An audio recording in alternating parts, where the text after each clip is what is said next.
Alright, hello everyone. Hi my Jump&Jacked friends, Sydney here, and this is Larry. He can't be appropriate for the camera for 2 seconds. Thank you, Larry. So we just wanted to come on here today to share with you my story. I just feel like it's really important and something I really want to do for 2 reasons. Number 1, I just really want you guys to get to know me. And number 2, I just really want to share it in case there's other people out there going through the same thing or something very similar. I just hope that maybe you could get a little bit of strength from my story and then just know people are suffering through it too, and that I can empathize with you and that I'm there for you. And I know it's tough, and I just want to say keep going. Keep going. Also, for those other ITP warriors out there, just, hey, I'm wearing purple for ITP. Didn't even realize it. But for those of you who are out there struggling with it too, just like, I just want you to hear my story, and then I feel like you'll be able to connect with it so much. So what I have is called thrombocytopenia. So what that is when your blood platelets are very low. The normal range is about 150 to 450, and mine was it got to like 1. It was that bad. And that's what thrombocytopenia is, where it gets very low, but that could be so many different ranges. So about 2 years ago, I started feeling all these weird symptoms. So one of them would be I had a constant headache. Like I would go to sleep with the headache, wake up with the headache, and it was at least 4 or 5 days long of a headache. I felt so tired. I had these red bumps all over my legs. I would bruise by like just being touched, you know, so we were moving at that time. So just moving furniture, I would have bruises all over my legs, you know. But I feel like the whole issue is we're always so hard on ourselves that I kept thinking like, why are you being a wuss? Like, why are you so tired? Like, just get up, you know. So what happened to make me go to the emergency room was this one over here. We were moving, so we didn't have toilet paper. So I went to the gas station to get toilet paper. I brought him with me because we were living in a condo. So I was taking him to the bathroom. Larry, you're part of the story. I was taking him to the bathroom, and then he got so excited. He just looked at me, jumped up, and hit me in the lip. But again, he barely hit me, but my lip blew up. I'll add a picture here if you want to see it. But it blew up, and I was like, okay, that is not normal.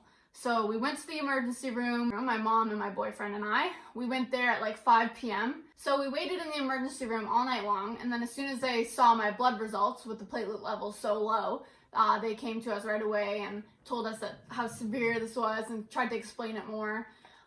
And then the first treatment that they gave me was something called prednisone. So prednisone is a steroid, and for those of you who have taken it, oh my gosh, I am sorry. It is such a bad drug. It makes you feel so puffy. I'll show you pictures. My face just swell up. It's something called moon face. You just feel like so tight in your skin. Your fingers are swollen. You can't sleep. We took prednisone, but I was in the hospital for a whole week because it took that long for my platelets to go up. And when they did go up, it still wasn't normal range, but it was like safe to leave the hospital. I think it was like 20. And they're like, okay, you can go now. And then I just had to keep taking that drug for 6 months. And then after that, you wean off the drug, and then they see if your platelets stay normal. But unfortunately, mine crashed. So this is 6 months after taking the drug. I'm like swollen. We went to Vancouver. I remember being so shy to be in pictures. I was just so uncomfortable with myself. Embarrassed of yourself and putting on clothes and looking in the mirror. And, you know. And I noticed that looking back, I realized how uncomfortable that was for me. But again, in the moment, that wasn't my biggest concern. It was just health. So then we had to take the next treatment, which was dexamethasone. So that's another steroid, except it's intense. So you take it for 4 days, and it's a high dose, and then you get off of it. So I did that, and then your platelets shoot up, but then eventually they go back down. So you just have to keep taking the drug. So pretty much I was taking drugs for like a year. And then eventually the drugs just stopped working. So I would take them, and then my platelets would barely rise. So I was on these like very harmful drugs, and nothing would even happen. So then we tried another treatment called IVIG. So that's when they give you platelets. So you put the IV in and you sit there for hours and just let it come in. And my platelets went up right away, like probably to about 100. So still not normal range, but I got a blood clot. So I got a blood clot in my leg, and man, for those of you who had a blood clot, oh my gosh, I had no idea how painful they were. I couldn't even walk. I remember just crying when I had to go to the bathroom because it was so painful to move. I don't know if all blood clots are like that, but and the ultrasound, they would like go on it and it would hurt so bad that I felt like honestly, between that and surgery, those are the 2 most like painful situations in my life. So I'm very lucky that those are the 2 most painful situations in my life, but still, man, gosh. So I had a blood clot. So again, it's like, geez, come on, blood clot now. But we dealt with it. And while we're doing all this, we're waiting for surgery. So at the beginning, when we were in the hospital for a week, they're like, you need to get your spleen removed. And I was like, heck no, I'm not ever doing that. But then after being on these hardcore drugs and IVIG and blood clot, I was like, give me the surgery, get the spleen out of me, and please, like, help me be normal for once in my life again. Not once in my life, that's dramatic, for once. Let me be normal again. You know, let me feel what it feels like to be normal. While this was happening, so steroids, so since your platelets go high and then they go low again, I wasn't able to work out for a long period of time because when they're low, it can be very dangerous because, again, let's say you get a bruise, you could bleed out, right? It's that serious. So I had to stop working out for a long period of time because I would take drugs and they wouldn't even raise that high, that it was still at a dangerous level. So that was really hard for me personally because fitness has been so important in my life. So up until then, I probably didn't work out for about 6 months. And then at this point, in between drugs and everything, I'm just like so excited to get my spleen removed, which sounds crazy, but I just couldn't wait. So we finally got the date, February 25th, so almost a year. Crazy. I have very cool scars. I'm very proud of them because it reminds me of my journey. Much we're just waiting for the spleen to get removed, but during these times I was so lucky because my mom came and lived with us for the whole time, so I had her to always be there for me. I had the best support system with my family, my boyfriend. I was so lucky. So I know it's such a hard time. And this one.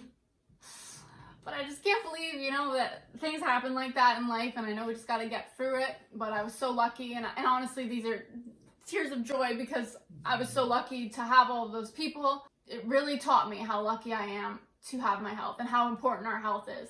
Like it could be taken away from you like that, just like it was, you know, with me. And now after I got my spleen removed, what you hope to happen is your platelets shoot right back up. Some people get like 300. So remember, you want to be between 150 and 450. So some people like shoot right up after surgery and they're fine years later.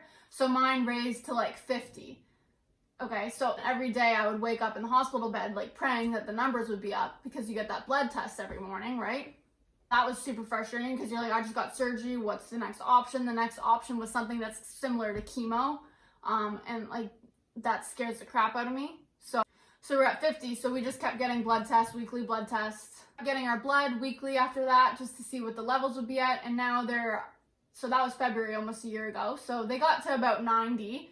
But now they stay around 80, 70, 90. So I'm very lucky right now. I'm not in the normal range, but I'm at least safe. So thank gosh for that. I'll take it. I'll take it. Yes, please. But it's scary for me every day because you never know. And I don't want to think like this, but you just hope that it stays normal, right? Blood tests every 3 months now, and I get so nervous for that. But every time I get it, I'm just like, this is why I have to live every day to the fullest because what if it's taken away from me tomorrow, you know? So really, this situation has taught me how lucky I am, how strong people are, how lucky we are to have our health, and how important it is to take care of it. And that is why I started Jump&Jacked, because do it in a way you enjoy it. Like, why torture yourself? What if, again, it's taken away tomorrow and I can't do a workout tomorrow? So why would today I suffer and do something I hate when I could do something that makes me feel so happy and joyful? That's the workout you should be doing. Have fun, you know, who cares what you look like? Dance. So just jump. So let's be there for each other. Let's create this amazing community where we're all supportive and loving and non-judgmental and just loving every minute of it. That is the dream.